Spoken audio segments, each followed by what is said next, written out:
नमस्कार मित्रों, आपका स्वागत है स्टडी इज की टू सक्सेस में।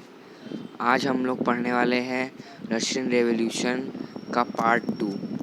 पहले हमने 1905 रेवोल्यूशन तक डिस्कस कर चुके हैं। उसमें हमने पढ़ा था कि 1905 का रेवोल्यूशन कैसे हुआ। उस 1905 रेवोल्यूशन का क्या रीज़न था, ब्लडी संडे के बारे में पढ़ा। उस समय रशिया की पॉलिटिकल स्थिति कैसी थी, वो सोशलिज्म इन रशिया के टॉपिक में हमने पढ़ा। फिर हमने देखा कि रेवोल्यूशन के लिए फर्टाइल ग्राउंड कैसे प्रोवाइड किया गया। इस वजह से हमने रशियन सोसाइटी पढ़ा और उससे पहले हमने रशियन इकनॉमी पढ़ी थी कि इस वजह से फर्टाइल ग्राउंड मिल पाया रशियन रेवोल्यूशन होने के लिए। यहाँ तक हमने पढ़ लिया था 1905 रेवोल्यूशन तक। अगर थोड़ा रिकॉल करें तो ब्लडी संडे हुआ था, हम आपको बता दिया गया ब्लडी संडे के बारे में। बहुत इम्पोर्टेंट टॉपिक है ये, बहुत बार एग्ज़ाम में आता है ब्लडी संडे के बारे में। 5 नंबर 3 नंबर के क्वेश्चन तो आते ही हैं ब्लडी संडे के बारे में। और अब आ जाते हैं फर्स्ट वर्ल्ड वॉर पे। इससे पहले कि हमने देखा था कि 1905 वर्ल्ड वॉर के टाइम 1905 रेवोल्यूशन के टाइम पीरियड में फ्रांस में ड्यूमा बनी थी। ड्यूमा बनने के बाद पहली ड्यूमा 75 दिन में, फिर दूसरी जो ड्यूमा थी वो भी डिसॉल्व्ड कर दी गई थी कुछ पीरियड ऑफ टाइम के बाद। और जो थर्ड ड्यूमा बनी थी वो उस ड्यूमा में कंजर्वेटिव पॉलिटिशियंस थे, लिबरल्स और रिवोल्यूशनरीज़ को बाहर रखा गया था उस ड्यूमा के, यानी कि एक तरीके से राजा के ही लोग थे।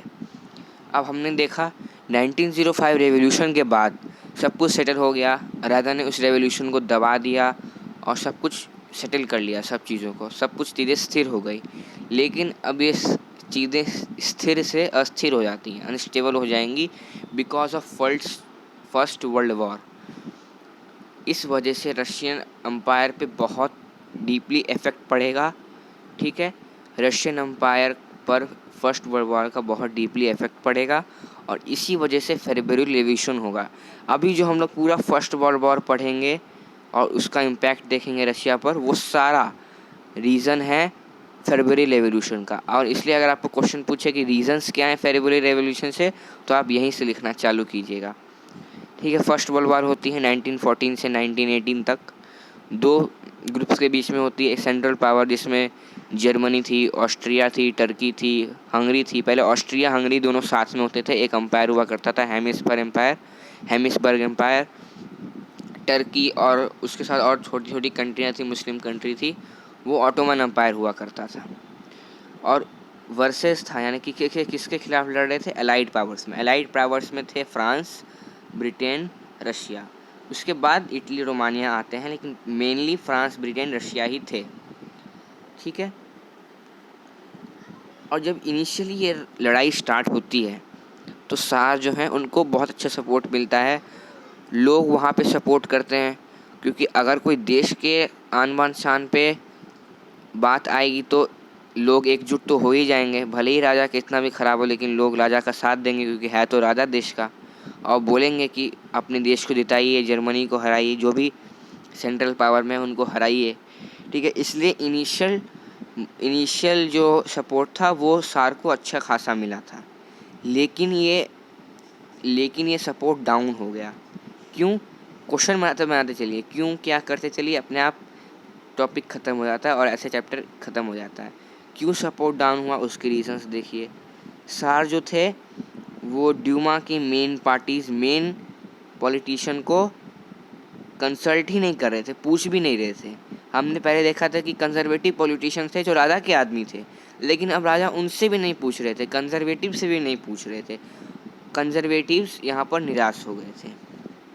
ठीक है, और रासपुतीन जो थे एक मेंबर थे, ये आपके उसके रशियन एम्पायर के, जैसे एक दरबारी होते हैं ना, उस टाइप के थे ये रशियन एम्पायर वाले। ठीक है, उसके बाद उन्होंने ऑटोक्रेसी को काफ़ी अनपॉपुलर कर दिया। ठीक है, वो मॉन्क थे, एडवाइज़र थे सार के। ठीक है, ये रासपुतीन की कुछ इस प्रकार की कहानी है कि सरीना अलेक्जेंड्रा जो सार की वाइफ थी, उनके बेटे को कुछ दिक्कत हो जाती है, कोई बीमारी हो जाती है, तो रासपुतीन उस समय के जैसे ऐसा आज तांत्रिक विद्या होती है, ये सब विद्या होती है, तो उस समय रशिया में कुछ इस प्रकार का हुआ करता था। तो इस वजह से उन्होंने उनके बेटे को ठीक कर लिया, इसलिए उन्होंने रासपुतीन को दरबारी रख लिया। तो ड्यूमा की नाम बात सुन के सार जो थे वो रासपुतीन से काफ़ी इंस्पायर थे, उनके इशारे पे चलते थे, पूरी तरीके से नहीं, लेकिन कंसल्ट उसी से करते थे, थोड़ा बहुत जो भी कंसल्ट उन्होंने करना होता था। अब हम देखते थे जो रशिया था वो बुरी तरीके से वॉर हार गया। ठीक है, बुरी तरीके से वॉर यहाँ पर रशिया हार जाता है। अब हम लोग मेन बात देखेंगे, जब अगर आपको रीजंस लिखने के लिए आता है फरवरी रेवोल्यूशन का, तो आप ये लिख सकते हैं। इम्पैक्ट ऑन रशिया, इस वर्ल्ड वॉर का इम्पैक्ट क्या रहा रशिया पर। सबसे पहली बात, जर्मनी ऑस्ट्रेलिया से बुरी तरीके से हार गई रशियन आर्मी, पहली बात तो ये हो गई। दूसरी बात, 7 मिलियन कैजुअलिटीज़ हुई 1917 तक। 7 मिलियन कैजुअलिटी, 70 लाख लोग, इतने सारे लोग मारे गए इस युद्ध में। 70 लाख तो कई देशों की आबादी भी नहीं है टोटल, इतने लोग इस फर्स्ट वर्ल्ड वॉर में मारे गए। आप सोच सकते हैं कि रशिया में कैसी स्थिति होगी। हर एक के घर या 2 घर में कोई ना कोई चला गया होगा, किसी का भाई, किसी के पिताजी, कितना दुख का माहौल होगा रशिया में। और तीसरी बात ये थी, जब रशियन आर्मी रिट्रीट कर रही थी, यानी कि भाग रही थी मैदान छोड़कर, क्योंकि हार गए थे, तो उन्होंने क्रॉप्स और बिल्डिंग डिस्ट्रॉय कर दी। क्यों? क्योंकि जो जर्मन आर्मी वहाँ से आएगी, उनको रहने को जगह और खाने को कुछ ना मिल पाए, इसलिए उन्होंने सब डिस्ट्रॉय कर दिया। अब ये तो बात तो ठीक की कि जर्मनी पैर नहीं पसार पाएगा रशिया में, लेकिन इससे क्या हुआ, वहाँ के जो लोग थे अब उनका क्या होगा। तो वो लोग रशिया में आ गए, बड़े एरिया में थे तो वो सेंट्रल रशिया में आ गए, और ऐसे 3 मिलियन रेफ्यूजीज रशिया में आ गए। 7 million casualties, 3 million refugees in Russia. ठीक है, और जो वार था उन्होंने इंडस्ट्री पे भी बहुत इम्पैक्ट डाला था। कैसे? जर्मन ने बाल्टिक सी पर एक ब्लॉकेड बना दिया था। बाल्टिक सी जो था वो फ्रांस ब्रिटेन कच्चा माल, फूड ग्रेन्स और इंडस्ट्रियल इक्विपमेंट्स रशिया तक भेजने के लिए यूज़ करता था, क्योंकि जो दूसरा रास्ता था उस समय ठंड के वक्त बर्फ़ जम जाती थी, इसलिए बाल्टिक सी ही एक रास्ता होता था रशिया तक सामान पहुंचाने का। तो अगर आप उसको ब्लॉक कर दिया यहाँ पर जर्मनी ने, इससे क्या हुआ, रशिया सप्लाई से कट ऑफ हो गया, इंडस्ट्रियल इक्विपमेंट नहीं आए, तो डिसइंटीग्रेशन हो गया, इंडस्ट्रियल डिसइंटीग्रेशन, यानी कि जो इंडस्ट्री थोड़ी बहुत थी वो भी बहुत ख़त्म हो गई, इंडस्ट्री की हालत बहुत खस्ता हो गई, यानी कि वर्कर का काम छूट गया होगा, इसलिए यहाँ पर वर्कर बहुत गुस्सा थे सार से। अब आप सोच रहे होंगे कि क्या ऐसा ही हुआ होगा एग्रीकल्चर सेक्टर के साथ?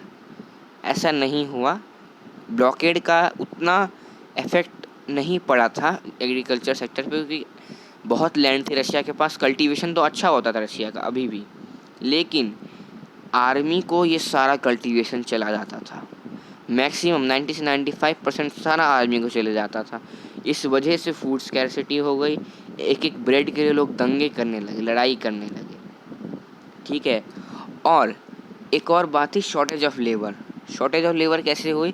हमने यहाँ पे पढ़ा 7 मिलियन कैजुअलिटीज़ हुई, इतनी आर्मी तो नहीं होगी, यानी कि जो नॉर्मल लोग थे, लेबर्स थे, वर्कर्स थे, उनको थोड़े 6-6 महीने की ट्रेनिंग दे के युद्ध में भेज दिया गया, तो वैसे लोग मर गए, इसलिए लेबर की शॉर्टेज हो गई। ठीक है, ये हमने पढ़ा फर्स्ट वर्ल्ड वॉर का इम्पैक्ट रशिया पर, इस तरीके से बैडली इम्पैक्ट हुआ रशिया पर फर्स्ट वर्ल्ड वॉर का। अब इसका रिज़ल्ट क्या था, यहाँ पे लिखा हुआ है रिज़ल्ट क्या हुआ इसका रिज़ल्ट हुआ फेब्रुअरी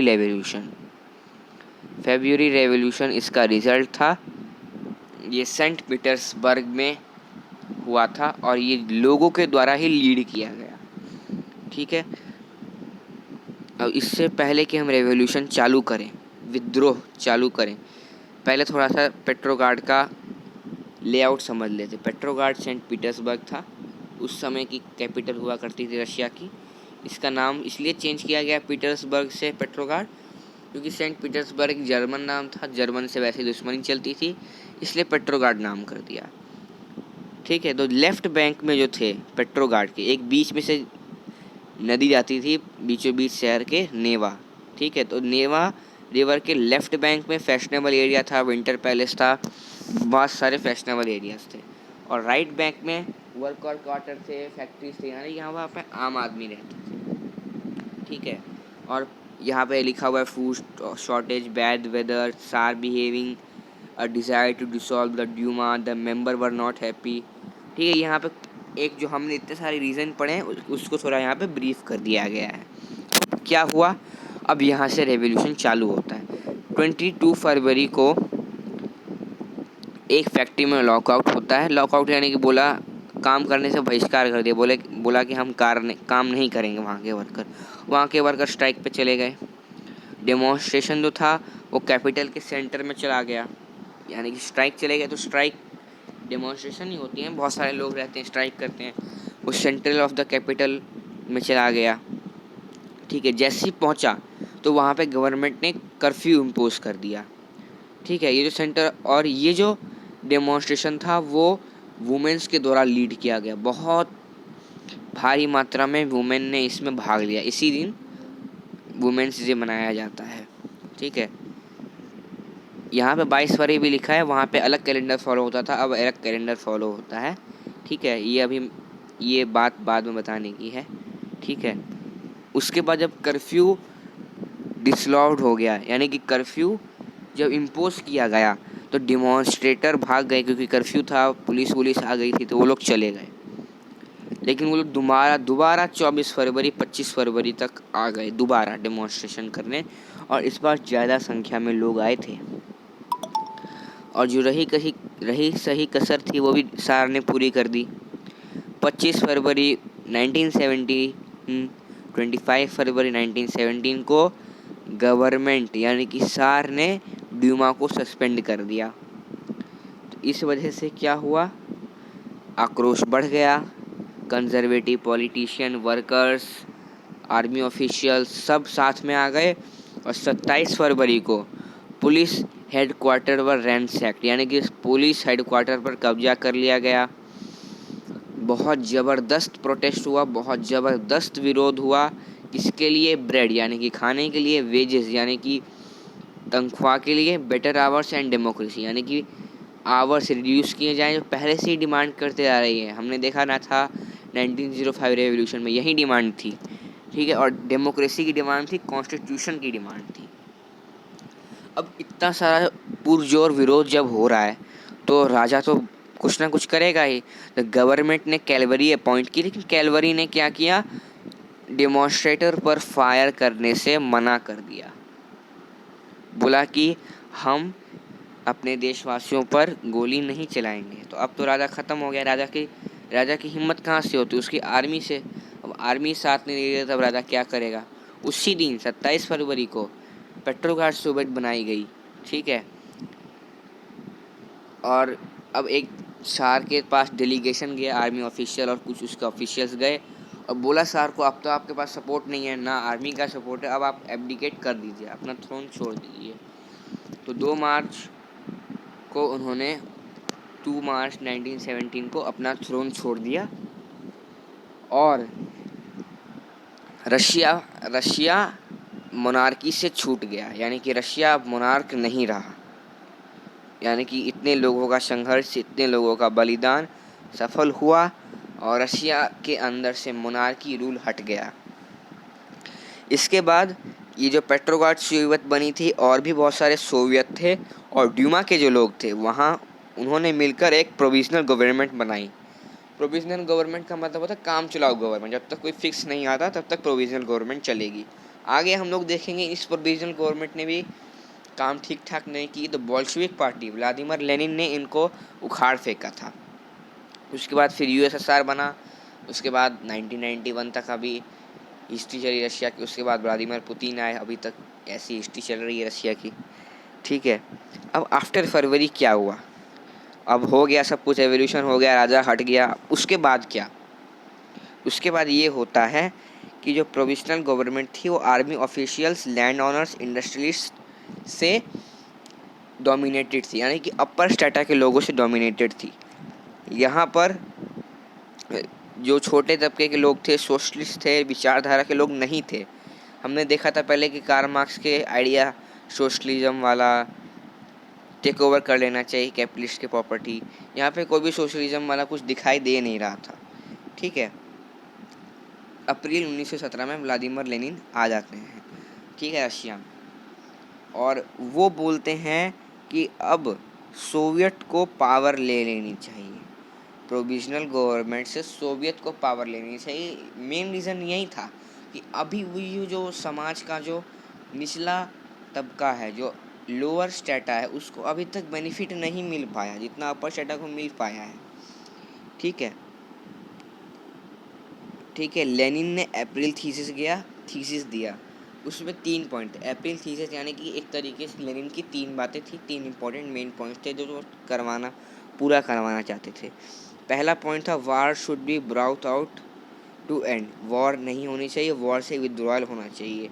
लैंड जो है वो पीजेंट को दे देनी चाहिए, यानी कि जो कार्ल मार्क्स का आइडिया था कि कैपिटलिस्ट का जो इंडस्ट्री है, जो भी प्रॉपर्टी है वो ले लेना चाहिए और बैंक्स को नेशनलाइज कर देना चाहिए।